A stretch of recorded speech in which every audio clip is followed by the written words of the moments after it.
നമസ്കാരം. മെട്രോ മാറ്റിനിയിലേക്ക് സ്വാഗതം. രേണു സുധി ഗുരുതരമായ അസുഖത്തോട് പൊരുതിക്കൊണ്ടിരിക്കുകയാണെന്ന് ആദ്യം വെളിപ്പെടുത്തിയത് കേരള ഹോം ഡിസൈൻ ഗ്രൂപ്പ് സ്ഥാപകനായ ഫിറോസ് ആണ്. സുധിയുടെ പേരിലുള്ള വീട് വെച്ചു കൊടുക്കാൻ നേതൃത്വം നൽകിയ ആളുകൂടിയാണ് ഫിറോസ്. രേണു വലിയൊരു പോരാട്ടത്തിന്റെ നടുവിലാണെന്നും ഫിറോസ് പറഞ്ഞിരുന്നു. രേണു ഇന്നൊരു വലിയ പോരാട്ടത്തിന്റെ നടുവിലാണ്. അത്ര ചെറുതല്ലാത്ത രോഗത്തോട് അവർ ധൈര്യത്തോടെ പൊരുതിക്കൊണ്ടിരിക്കുകയാണ്. അസുഖം മുൻകൂട്ടി അറിഞ്ഞിട്ടും അതിന്റെ വേദനയും ഭയവും മറ്റുള്ളവരെ ബുദ്ധിമുട്ടിക്കാതിരിക്കാൻ മനസ്സിലൊതുക്കി ചികിത്സയുമായി മുന്നോട്ടു പോയ ഒരാളാണ് അവരെന്നും ഫിറോസ് സോഷ്യൽ മീഡിയയിൽ കുറിച്ചിരുന്നു. എന്നാൽ ഫിറോസിന്റെ കുറിപ്പിന് പിന്നാലെ തന്റെ ആ രോഗം സ്ഥിരീകരിച്ച് രേണുവും രംഗത്ത് വരികയായിരുന്നു. തനിക്ക് സ്തനാർബുദമാണെന്നും കക്ഷത്തിലേക്കും ശ്വാസകോശത്തിലേക്കുമെല്ലാം വ്യാപിച്ചുവെന്നും മൂന്നാമത്തെ സ്റ്റേജ് കഴിയാറായെന്നും രേണു വെളിപ്പെടുത്തിയിരുന്നു. 15-ാം വയസ്സിൽ തന്നെ ഒരു മുഴ കണ്ടിരുന്നുവെന്നും അന്നത് കാര്യമായി ശ്രദ്ധിച്ചിരുന്നില്ല എന്നും രേണു പറഞ്ഞിരുന്നു. അടുത്തിടെയാണ് ക്യാൻസർ ആണെന്ന് ഡോക്ടർമാർ സ്ഥിരീകരിച്ചത്. അസുഖം 3-ാം ഘട്ടം പിന്നിട്ടു എന്നതുകൊണ്ട് തന്നെ ചികിത്സ കുറച്ചുകൂടി വേഗത്തിലാക്കിയിട്ടുണ്ട് ഡോക്ടർമാർ. ഒരു കീമോ ഇതിനോടകം കഴിഞ്ഞു. ആന്റിബോഡിയും കുത്തിവെച്ചു. കീമോയ്ക്ക് ശേഷം വീട്ടിൽ വിശ്രമത്തിലാണ് രേണു. കീമോയുടെ ക്ഷീണവും വേദനയും തന്നെ വല്ലാതെ അലട്ടുന്നതായി സോഷ്യൽ മീഡിയയിൽ പങ്കുവയ്ക്കുന്ന വീഡിയോയിൽ രേണു പറഞ്ഞിരുന്നു. രോഗം സ്ഥിരീകരിച്ച ശേഷം ചികിത്സ ആരംഭിക്കുന്നതിന് മുന്നോടിയായി രേണു മുടി കഴുത്തൊപ്പം മുറിച്ചിരുന്നു. ഇപ്പോഴിതാ മുടി പൂർണ്ണമായും മുറിച്ചിരിക്കുന്നു. തല മൊട്ടയടിച്ചതിന്റെ ദൃശ്യങ്ങൾ രേണു തന്നെ റീലായി ഇൻസ്റ്റഗ്രാമിൽ പങ്കുവച്ചു. ഇന്ദ്രൻസ് നായകനായി എത്തിയ ആശാൻ എന്ന ചിത്രത്തിലെ കുഞ്ഞിക്കവിൾ മേഘമേ എന്ന ഗാനത്തിനൊപ്പം തന്റെ വീഡിയോയാണ് രേണു പങ്കിട്ടിരിക്കുന്നത്. എന്നാൽ രേണുവിന്റെ ലുക്കാണ് ഏവരുടെയും കണ്ണ് നനയിച്ചിരിക്കുന്നത്. മുടി പറ്റെ വെട്ടിയ രീതിയിലാണ് രേണുവിനെ കാണാനാവുക.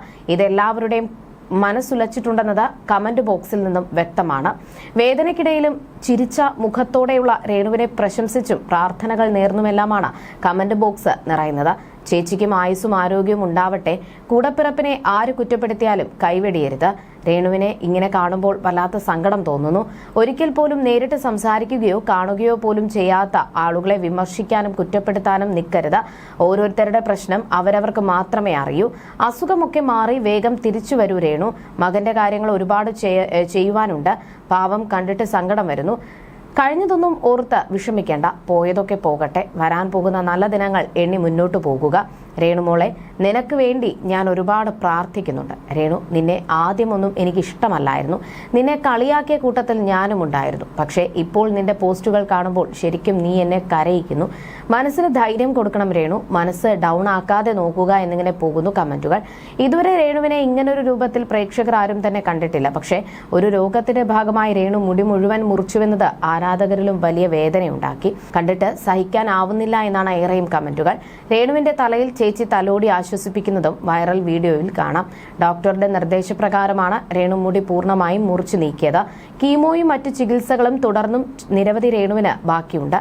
ക്യാൻസർ ബാധിക്കുമ്പോൾ മുടി കൊഴിയുന്നത് ക്യാൻസർ മൂലമല്ല, മറിച്ച് നൽകപ്പെടുന്ന ചികിത്സകൾ, പ്രത്യേകിച്ച് കീമോതെറാപ്പി, റേഡിയേഷൻ മൂലമാണ്.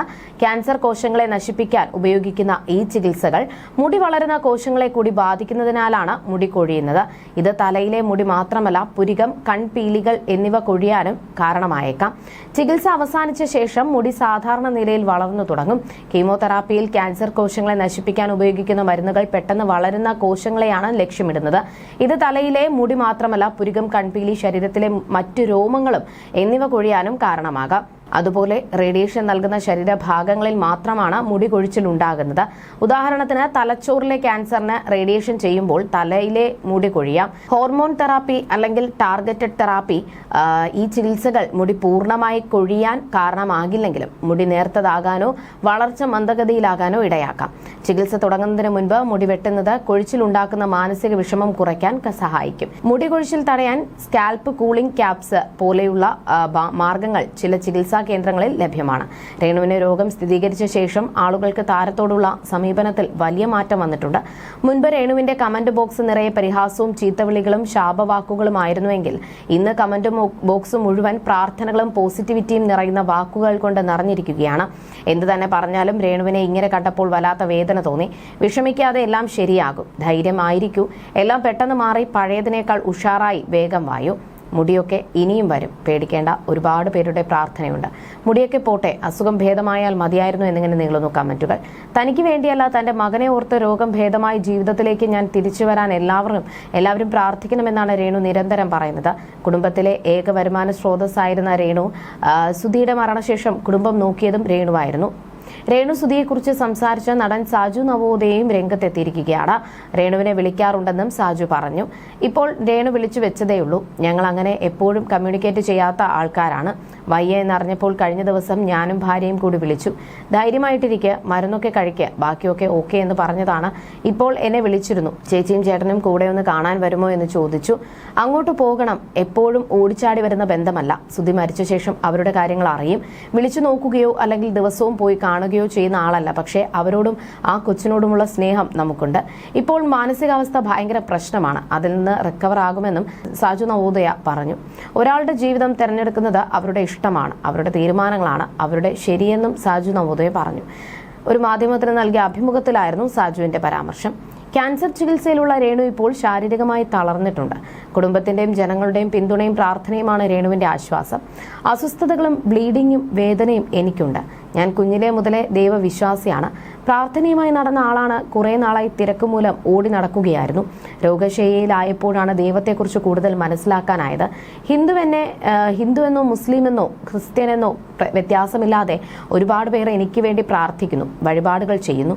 ജീവിതത്തിലെ ഏറ്റവും ആശ്വാസപ്രദമായ കാര്യം തന്നെയാണത്. ട്രീറ്റ്മെന്റ് നല്ല രീതിയിൽ നടക്കട്ടെ. കുറച്ച് ദിവസങ്ങളായി എനിക്ക് ഉറക്കം കുറവായിരുന്നു. ചുറ്റുമുള്ള ഒരുപാട് പേർ എന്നെക്കുറിച്ച് അപവാദം പറഞ്ഞപ്പോഴും ഞാൻ പതറാതെ നിന്നു. ഇപ്പോഴും ഞാൻ പതറിയില്ല. ആദരാഞ്ജലി പോസ്റ്റ് ഇട്ടവരോട് എനിക്കൊന്നും പറയാനില്ല. ഇനിയിപ്പോൾ AI വെച്ച് ഞാൻ ശവപ്പെട്ടിയിൽ കിടക്കുന്ന ഫോട്ടോയും വരും. അവരോടൊക്കെ ദൈവം ക്ഷമിക്കട്ടെ. അവരുടെ വീട്ടിലൊന്നും ഇങ്ങനെ വരരുതേ എന്ന് മാത്രമേ എനിക്ക് പറയാനുള്ളൂ. ആ പോസ്റ്റ് ഇട്ടവനോട് എനിക്ക് യാതൊരു പ്രശ്നവുമില്ല. കാരണം അവന്റെ റീച്ചിന് വേണ്ടി ചെയ്തതാണ്. ആരും ജീവിച്ചിരിക്കുന്നവരെ കുറിച്ച് മരിച്ചെന്ന് പറയരുത്. മരണം ദുഃഖകരമായ സംഭവമാണ്. ഒരിക്കലും നമ്മുടെ ലൈഫിലേക്ക് പെട്ടെന്ന് കടന്നു വരരുതേ എന്ന് എല്ലാവരും ആഗ്രഹിക്കുന്ന കാര്യമാണ് മരണമെന്നും രേണുസുധി കഴിഞ്ഞ ദിവസം പറഞ്ഞു. ദുബായിൽ വെച്ചാണ് അസുഖം കണ്ടുപിടിച്ചത് എന്ന വാർത്ത തെറ്റാണ്. അങ്ങനെയല്ല സംഭവം. സുധിച്ചേട്ടന്റെ വേർപാടിന് ശേഷം സ്തനത്തിന്റെ ആകൃതിയിൽ വ്യത്യാസം തോന്നിയതോടെയാണ് വീണ്ടും ഡോക്ടറെ കാണിക്കുന്നത്. ഒറ്റയ്ക്കാണ് പരിശോധനയ്ക്ക് പോയത്. സ്കാനിങ്ങിനും മാമോഗ്രാമിനും ശേഷം നടത്തിയ ബയോപ്സിയിലാണ് ക്യാൻസർ സ്ഥിരീകരിച്ചത്. ആ വാർത്ത കേട്ടപ്പോൾ കരയാൻ പോലും കഴിയാത്ത അവസ്ഥയിലായി.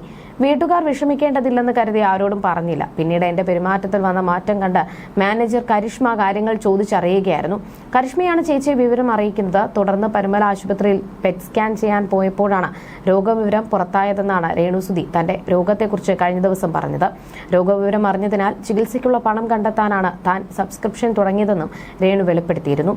ഈ സബ്സ്ക്രിപ്ഷൻ വീഡിയോകളും അത് ലീക്കായതും തുടർന്ന് വന്ന വിമർശനങ്ങളും ആണോ കിച്ചുവിന്റെ പെട്ടെന്നുള്ള മാറ്റത്തിന് കാരണമെന്നും സംശയമുണ്ട്. കാരണം അതുവരെയും കിച്ചു ചാനൽ തുടങ്ങിയിരുന്നിട്ടും രേണുവിനെ കുറിച്ച് മോശമായൊന്നും തന്നെ പറഞ്ഞിരുന്നില്ല. ഇതിനുശേഷമായിരുന്നു കിച്ചു താൻ അനുഭവിച്ച വിഷമങ്ങളെക്കുറിച്ചെല്ലാം വെളിപ്പെടുത്തിയത്.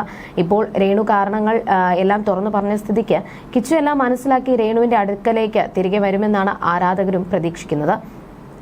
അതുപോലെ തന്നെ നിരവധി ആരാധകരും സുഹൃത്തുക്കളുമാണ് രേണുവിന് പിന്തുണയും പ്രാർത്ഥനകളുമായി എത്തുന്നത്. You're watching me on metromatney.com. metromatney.com. Subscribe for more videos. Subscribe for more videos. Subscribe here for more videos. Subscribe now.